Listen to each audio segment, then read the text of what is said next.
In our last video, we made an API call, brought it into our smart contract, and explained exactly how it works. Oftentimes though, when building smart contracts, you'll want some additional functionality, like API authentication, off-chain computation to save on gas, connecting to other blockchains, and anything else not covered in the core adapters. Chainlink external adapters allow for unlimited customizability when it comes to building these. In this video, we're going to go over what an external adapter is, how to build one, who should host it, and then how to use one. There's a lot to cover in this video, so let's build.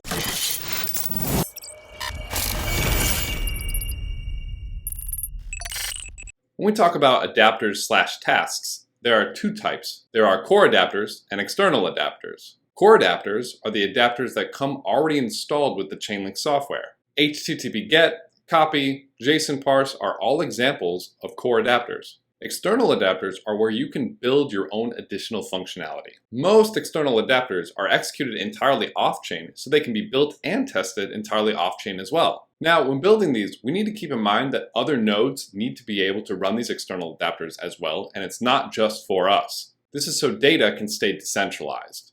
Think of external adapters as open source packages, but for Chainlink nodes. This is great because we can build an external adapter and add this customizable functionality, but also not have to run the node that hosts it ourselves. This way, smart contract engineers can focus on smart contract development and node operators can focus on the node operating. You can add your external adapter to a node listing service like market.link, or join the Ask a Node Operator Discord and ask a node operator to host it for you. But if you want to run your own node, then of course you should. One of the simplest ways to make an external adapter is to make it an API itself. This way, we can customize the computation any way we like and use any language. There are tons of tutorials out there on how to build your own API server. We're going to build an external adapter using a Node.js template. We also have a Python template in the description as well, if you want to get started there. You're more than welcome to build your own API server from scratch, but the template that we're going to use makes it really easy to spin up external adapters. You'll need Yarn and Node.js installed to proceed. To get started, we're going to use this repo. To check if we have Yarn and Node installed, we'll do a quick yarn-v and node-v. Links in the description to download these. Now, we want to clone the repository. Copy, git clone,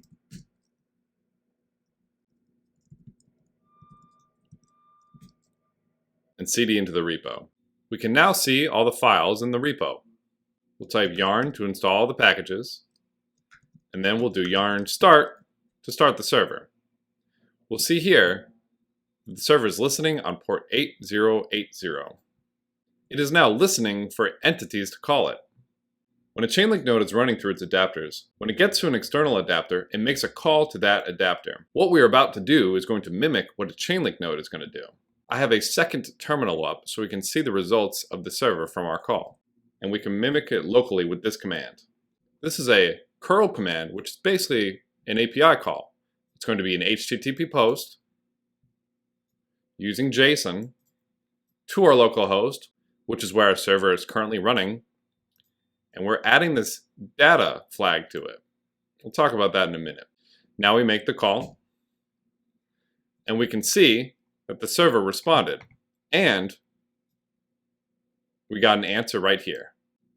Let's look at what's in this data object. Chainlink nodes send JSON requests that have an ID and a data object. For one to be valid, it could be as simple as this. In the code of our external adapter, we specified that we're looking for from and to parameters, and we place them inside of our data object.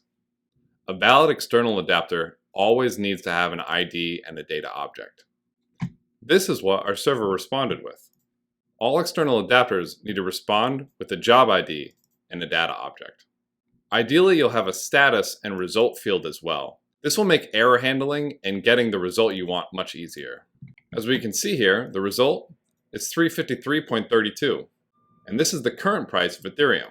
We're getting this data because our external adapter is actually calling an API as well. In the code, you'll see this URL which calls an API. We can test to see what this responds by posting it into the browser. So this external adapter is actually an API that's wrapped around an API. Looking at this API URL, we can see that the last endpoint is price. And the parameters are fsim and tsims. Our adapter makes it a little easier to read by accepting from and to as parameters. Now that we know what it does, let's see how it's done. And we'll do this by updating it to our own new external adapter. We want our new adapter to get weather data. We want to get the temperature of Boston to be returned through this external adapter. For this, we're going to use the Open Weather API. This will also require an API key, so we'll get to see some simple API authentication. First, let's sign up for a free key. For this API, you have to wait for the key to become active. So after you sign up, feel free to take a quick 10-minute break and come back. Once we have our account verified, we can find our API key here. We'll need this later. Let's look at the documentation to see what the URL looks like.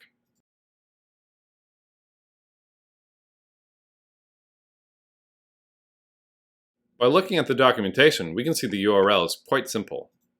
We can see the endpoint is weather. It has a queue parameter, which is going to be the city, and an app ID, which is going to be our API key. Let's see what this API responds with.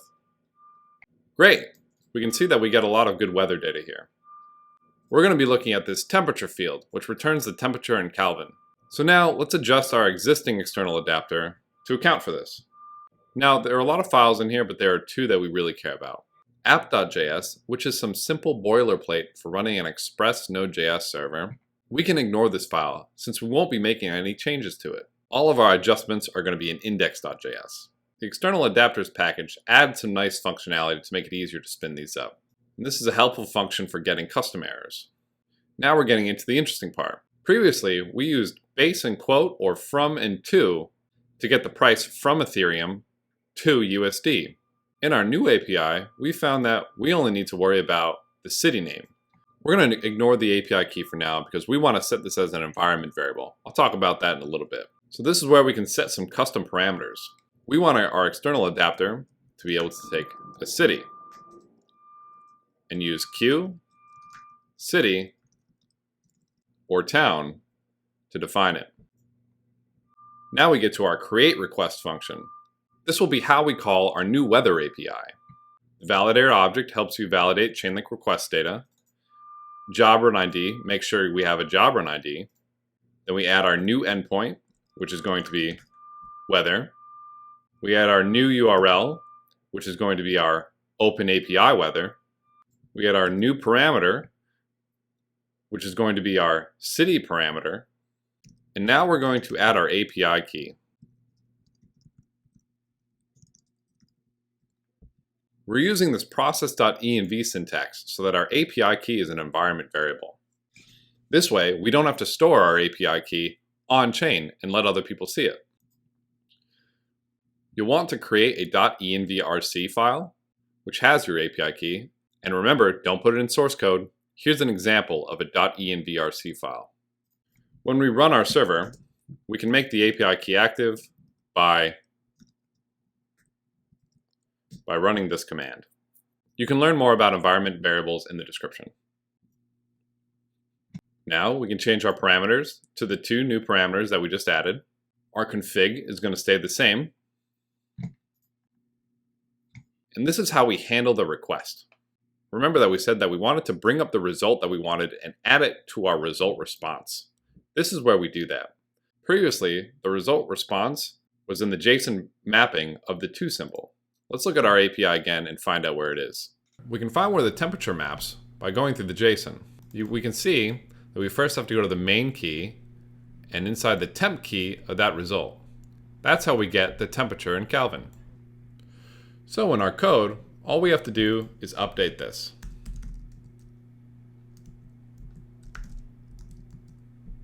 With the path that we need to take to get to our result. And that's it. There are a couple functions below which help deploy to serverless architectures, like the GCP and AWS. We can ignore those for now. But great, it looks like we're actually all done. Let's test it out. We'll start our server up with yarn start. In our new terminal, let's write our new curl command to test it. So it's going to be the same thing. We're going to call our local server. Our data object is going to be a little different though. We can use any ID we want. We're just going to use 0. And all we have to do in the data object is add the city of Boston. And remember, since our API key is currently an environment variable, the server should pick it up automatically. And great, when we hit enter, we can see we got a response. We can see the result is 296.71 degrees Kelvin. And this is exactly what we wanted. When making really robust external adapters, you want to add some tests as well. This test file is really easy to update to, and you can run it with yarn test. So now that we have our external adapter done, how do we give it to other nodes so that we can pull this data into our smart contracts? There's a few different things that we can do. We can add it to a node listing service like market.link. You can ask a node operator or network of node operators to host it, or you can run a node yourself. Now, let's say a node is hosting your external adapter. Let's find out how to use it and get the data into our smart contracts. For this example, let's say that we built the AlphaVantage external adapter. AlphaVantage is a stock and crypto data API that requires an API key as well. Let's see if we can get the price of Tesla through an external adapter. So we'll come down, go to adapters, and look for the AlphaVantage external adapter. We're going to be on the Coven network here. As you can see, a couple other people have made AlphaVantage external adapters as well. Let's try this one. We can see all the documentation for the external adapter here and how to use it. Let's see what nodes support this adapter. Looks like on the Coven network, Linkpool is the only node that supports this adapter. To use this oracle and adapter, we're going to grab the oracle address and the node job ID, just like in getting any API. If you're not sure how to make an API call in Solidity, be sure to check the documentation or one of our earlier videos. But again, we're going to grab the node job ID and put it where it says ID in our job ID. We're going to grab the oracle address, place it where it says Oracle. I already had this pre-populated. As you can see, the code for using this external adapter is almost identical to using any API. The only difference is we don't see a URL posted in our request price method. So we build our request Tesla price method, which would be equivalent to our request Ethereum price in earlier examples. And instead of passing a URL, we just pass the parameters and path of this new external adapter. We can get the parameters of the URL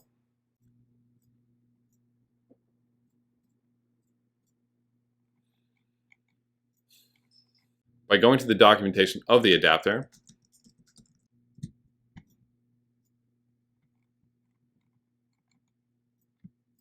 or we can go to the documentation of the actual API. These parameters that we're going to be adding is what is going to show up in our data package.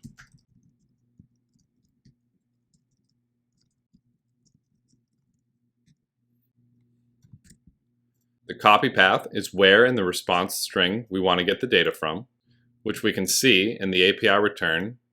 It's going to be global quote, price, because we want to get the price of Tesla. In this case, we used IBM.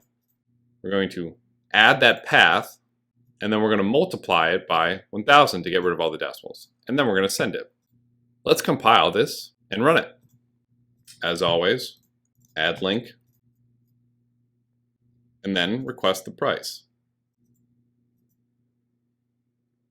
And we can see we have the price for Tesla in our smart contract now. Using an external adapter in your smart contract is no different than using any other adapter. You can deploy this code in Remix in the description below. If you're looking to see a good list of existing adapters that a lot of professional node operators use, also be sure to check out the external adapters.js model repo. It contains support for a number of popular APIs already, and has tons of documentations below to get deployed quickly. As you can see, external adapters allow for unlimited flexibility and customizability to your smart contracts. And remember, if you build a really cool external adapter, be sure to tag it with Chainlink and share it on social media. There's unlimited external adapters that have yet to be built. Now, external adapters are really good for getting really customized data. But what if you don't really want customized data? Maybe you're thinking you wish there was just a default solution for really common data that a lot of people would use. For example, pricing data or other pieces of data used in DeFi.